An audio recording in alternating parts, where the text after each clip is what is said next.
Hey, coming to you again from the Prepared Homestead Lab.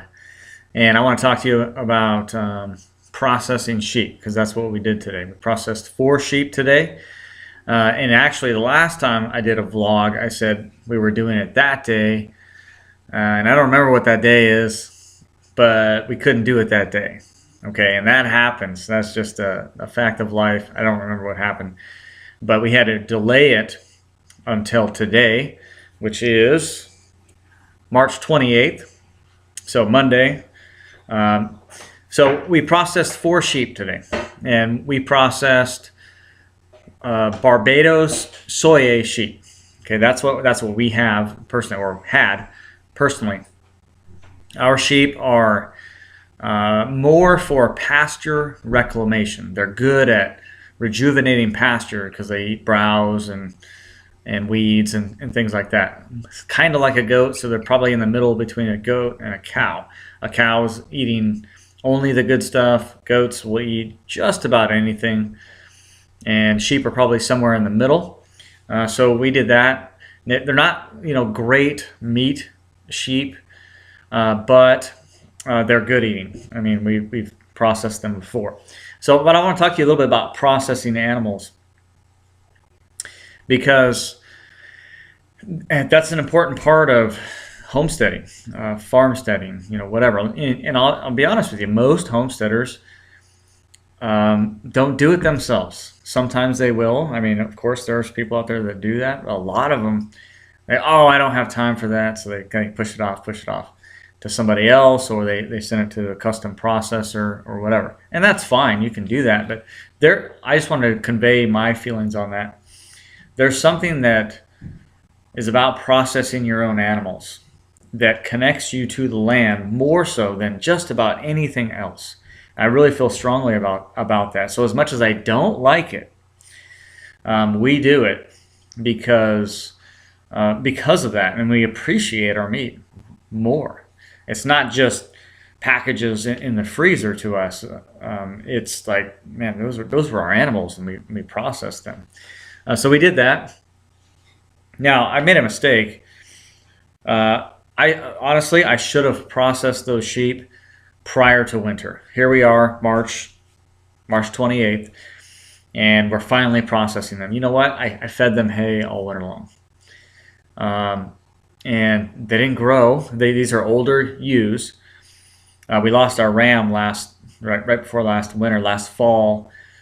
So you know what? I should have made the call right then, and I probably knew that inside. Now, but it's not easy. It's not easy. In fact, it's uncomfortable. It's uncomfortable to process animals. More so bigger animals than say poultry. I don't know why. It just is. Maybe it's because we process so much more poultry than we do, say, goats or sheep, or anything like that. Maybe so, because it's just not easy, but we do it. So it's uncomfortable, and in fact, I would be worried if I ever became really comfortable with it, like I didn't care. Okay, there should always be that, at least some level of uncomfortableness with that. So, but it's also satisfying because I know we're putting meat in the freezer. In fact, I put a couple pictures on Facebook that showed basically a rack of 4 hanging ewes in our garage that we're going to turn into mutton sausage. Okay, so and I'll do a vlog on that as well, and I'm really looking forward to it. So we're going to probably add, because these are fairly lean ewes, so we're going to add some beef fat to that, or pork fat. I'm not sure yet. And we're going to grind it up, and we're going to make what's called, I got to look it up here. Yeah, merguez, I don't know if I'm pronouncing that right, sausage. Okay, so that's the recipe we're going to use. It's got some great stuff in it. It's got fennel and all kinds of different spices like that. So it's got paprika and salt and cayenne, so it's a little bit spicy, and garlic. Oh yeah, it sounds really great. But we're happy that we're able to put more meat in our freezer that way. So let me just talk to you real quick about the dispatch procedure. And if you guys want the next, you gotta let me know. Next time I will film it and put it on for you guys if you desire. But let me just talk you through the dispatch procedure. What we use, what's called stun and bleed, or stun and exsanguation, if you want to use a little bit more of a technical term. And that's basically you stun the animal and then bleed it out. Now, how do we stun the animal? We shoot the animal. We shoot it in the back of the head. So we try and calm the animal down. And they were calm, and we just have them kind of hold them steady on the ground. And I shoot them in the back of the head with a pistol. And that doesn't always kill right away, but it certainly stuns, so they don't really know what's going on. Okay, and that's a really common practice. I mean, there's some. I'm not going to judge on the way some people do these things, but some people use like sledgehammers or whatever else to stun. I prefer just to go ahead and spend the money on that 22 round even, or a 9mm round, or whatever it is you're going to use. You don't really need a lot. Even a 22 round, which won't necessarily kill them, will certainly stun them, and so they can't feel anything. They're just basically unconscious. Okay, and then we bleed. So then I cut the carotid artery and the jugular veins. We hang it up and let it bleed. Okay, and then there's a ton of different ways. I mean, there's so many people that it's like shoulder up and leg down, whatever. We hang back legs up, and then we partially skin. Okay, so we clear out everything else out of the way, and I cut the back, so I get basically the anus and all that kind of stuff off the back and partially skinned.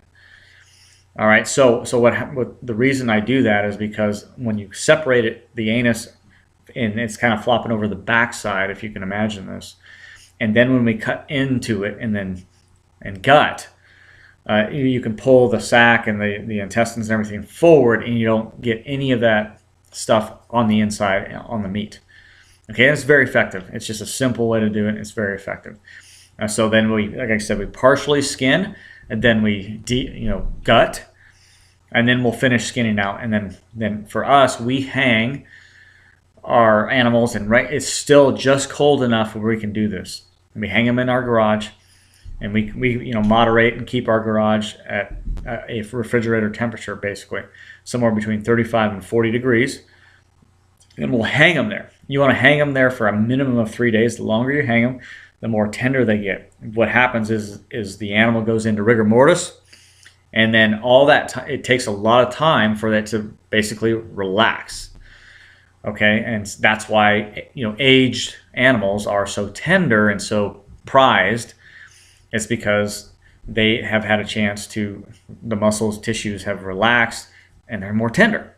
Okay, so a minimum of 3 days. We're going to hang ours for 5 days, and then we're going to break it apart into its primal cuts, and then we'll debone and cut and chunk it, and then we're going to mix it and then make sausage. Okay, that's what we're going to do with these 4 sheep. So I just wanted to share that with you today. Again, not fun. It's not really something that we enjoy doing. It's not my favorite activity, but it's something that we need to do. I think it's important. So my kids were out there with me helping and all that. It's really important for them to understand where our food comes from, but here's the thing: we know how these animals were treated. We know what they ate. Okay, we know where we got the source of the hay, or if they're free range around here. We don't spray chemicals and all that kind of stuff out here. And like I said, more importantly, we know how they were treated, and they were treated very well. And we like to say that they only had one bad day. All right, we'll catch you guys later.